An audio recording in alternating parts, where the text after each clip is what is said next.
Tema Quente. A opinião de quem entende do assunto.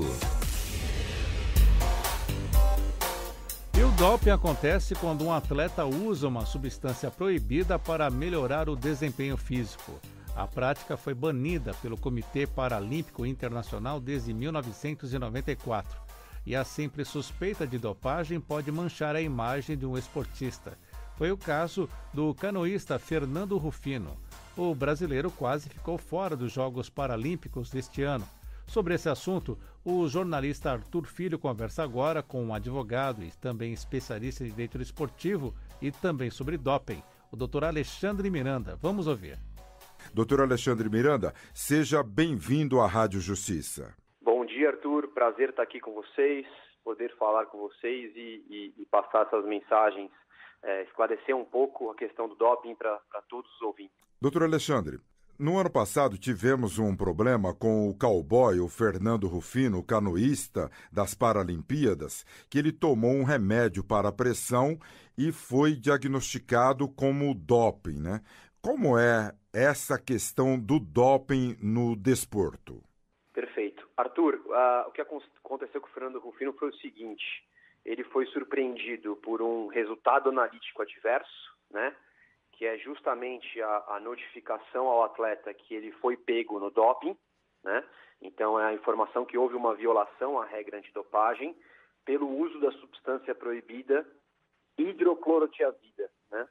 A hidroclorotiazida, ela é uma substância diurética, está listada na lista de substâncias proibidas da WADA e ela também está listada como um agente mascarante. Então é o diurético e mascarante. Por isso, o Rufino foi suspenso preventivamente em outubro de 2020. Foi esse o início do caso do Fernando Rufino. E como foi um teste fora de competição, né, em nível internacional, esse processo correu na Federação Internacional de Canoagem. Este remédio hidroxiclorotiazida no mundo dos hipertensos é um remédio comum. A atleta não pode tomar, é isto? Exato. Essas substâncias, para você fazer um uso terapêutico para tratar uma hipertensão, ela é muito comum, né? Entre pessoas normais, pessoas comuns. Ocorre que os atletas, eles precisam, né, de um cuidado especial, eles precisam ter esse cuidado com tudo que eles ingerem.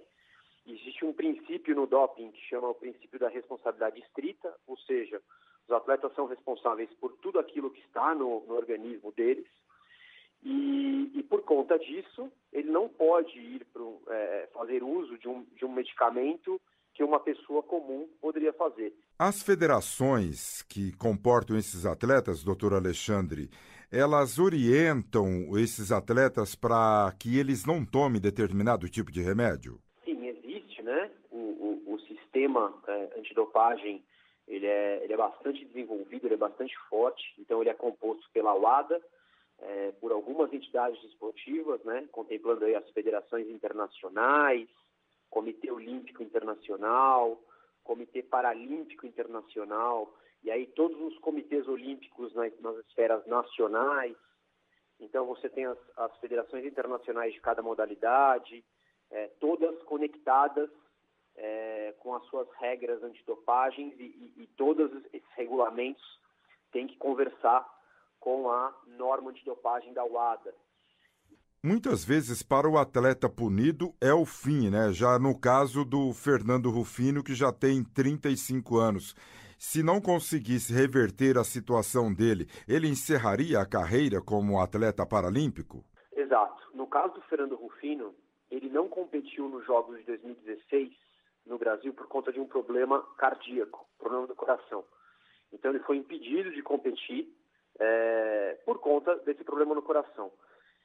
Agora, quase, né, a menos de 6 meses dos Jogos Paralímpicos de 2020, ele teve esse problema com o uso da hidroclorotiazida de uma suspensão preventiva num caso de doping. Muito bem, nós conversamos com o advogado, especialista em direito desportivo e também em doping, o doutor Alexandre Miranda. Ele que falou do caso do canoísta Fernando Rufino, o cowboy da paracanoagem em caso de doping de um remédio para pressão alta. Doutor Alexandre Miranda, muito obrigado pelos esclarecimentos e a participação aqui no programa Regra do Jogo. Eu que agradeço, Arthur. Um grande abraço para você, bom dia e um abraço aí para todos os amigos da Rádio Justiça.